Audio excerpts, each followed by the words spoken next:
as an outlet for people to get understanding and wisdom from others, so that they can make it through for whatever it is that they have to do.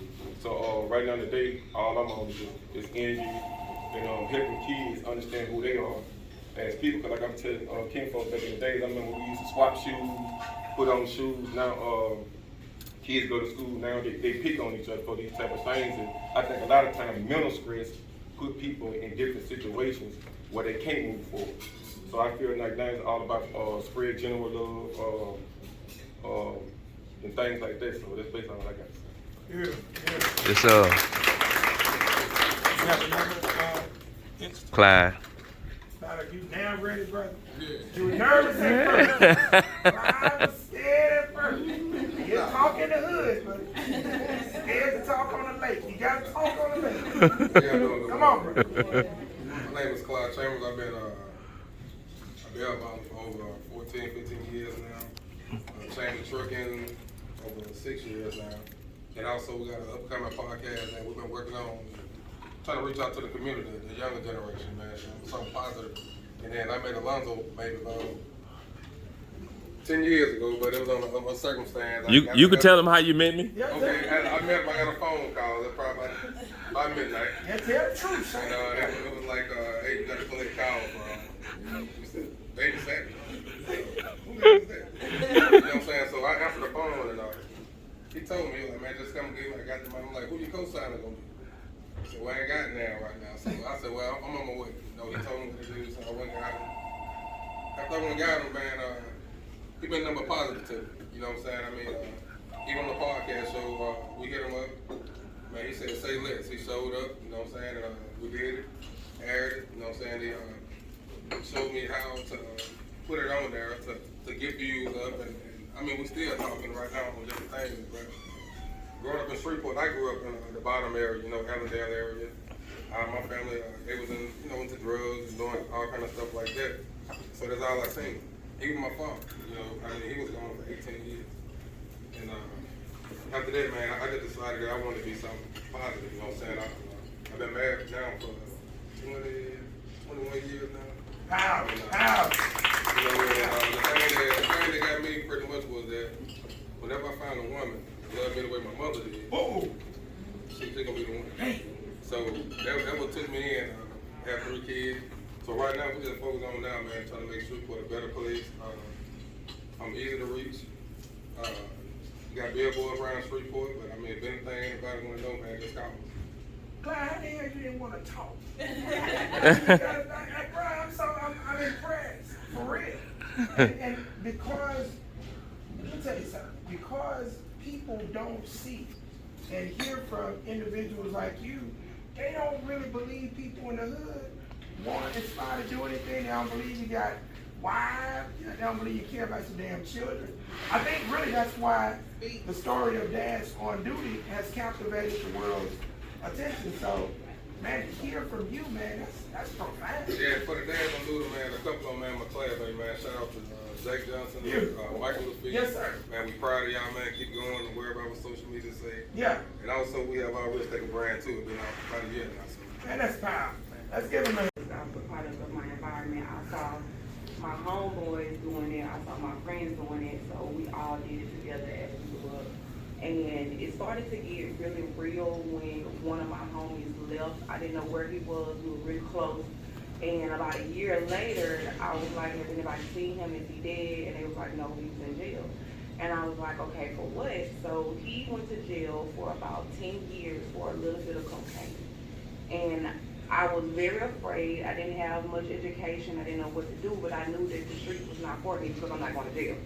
And I started to do hair. So about 16 or 17, I was in a project doing hair. People was coming to my house. And the Lord, I don't know how many Christians are here, but I'm a true Christian. I'm very spiritual. And even if you're not Christian or spiritual, just negative or positive. If you lean towards your positive will grow. So the Lord, I feel as if the positive energy around me brought me to different people so I can see different things. I went from doing hair of people off the base that were coming to my apartment to a lot of doctors and a lot of different homes, and they were like, come to my home. And I was like, oh my God, come to your home. home, you trust me. I know I carry myself in a certain manner, but they did, and they pushed me. I know if you can braid hair like this, I had never done a sew-in, you can do a sew-in. And I was like, are you sure you trust me? And a lot of people that I didn't know motivated me to get on a different level. I would go to these homes, they would be doing checkbooks, they would be meal planning, they were doing so many things that I never ever knew existed. So to people who In school, got his education, but he focuses a lot of his attention on entrepreneurship and a lot of things that need to happen in the city of Shreveport. He is the president and CEO of the Biomedical Research Foundation here in Northwest Louisiana, and they do some tremendous things. He's going to get into that, and we're going to let him disseminate as much information as possible. He just got to tell me a few minutes ago that they fund the mental health counseling at Southwood and the robotics over at Southwood. So there are a lot of things that's going on there. Student. When I got out, I went to LSU, and I didn't quite make it at LSU. I dropped out after 3 years, and I came back. My mother was a secretary at Centenary, and at that time you could go to Centenary free if your parents worked there. So I got to go back to Centenary and live at home, and my parents kind of ran roughshod over me, and I got a geology degree. And after I got a geology degree, I got out. I worked in the community for a while.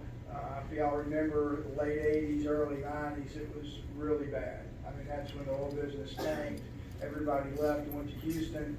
It was a difficult environment. And so I decided, what do you do then? You get married at that age. I had a kid. I said, well, there's no way I can take care of this kid and have this kind of job. There's a lot of risk involved in the oil and gas business, and so I decided to go back to med school. So, studied at night and worked during the day, and I was lucky enough to get in med school. I went to med school. Before I got out of med school, my wife was a nurse, and she had been going around the country looking at different programs. Industrial park in that hospital corridor, which is about 60 acres now, and we'll be adding to that, over the next few years. Those are the kind of things that I think are Accessible to us. I remember when Bentley Steel first came here. Yeah. They made it so hard for the local people to even get out there. First Yeah. of all, you had to go to the unemployment office and pass a 3-part test to be able to go take a week worth of training at the BIPSI. It was an industrial readiness class. You had to pass so many tests to even get to that part, that stage of it, and you had to pass that a week-long class. A lot of people work; they don't got time to just take a week off to get for a job that they may or may not get. That's true. So it made it so tough when that big company came here for people in this local area to get jobs. They brought in so many outside people. You barely knew anybody that That's true. They worked there. So I brought a clipboard here, and there's probably about 1,500 jobs on it, and that's just the ones that I know. Wow. And the 88 people, the 88% that haven't written it down, that's like that's 12% that have a goal. Of that's 12%, only 16% write it down, and that's the first. That absolutely is the first step to being an entrepreneur. Get a goal, then start working towards that goal. Figure it out, and y'all apparently have done it. We need a different crowd. This crowd's too good. Most of the time, people don't raise their hand, and you have to have a goal to be able to get to somewhere.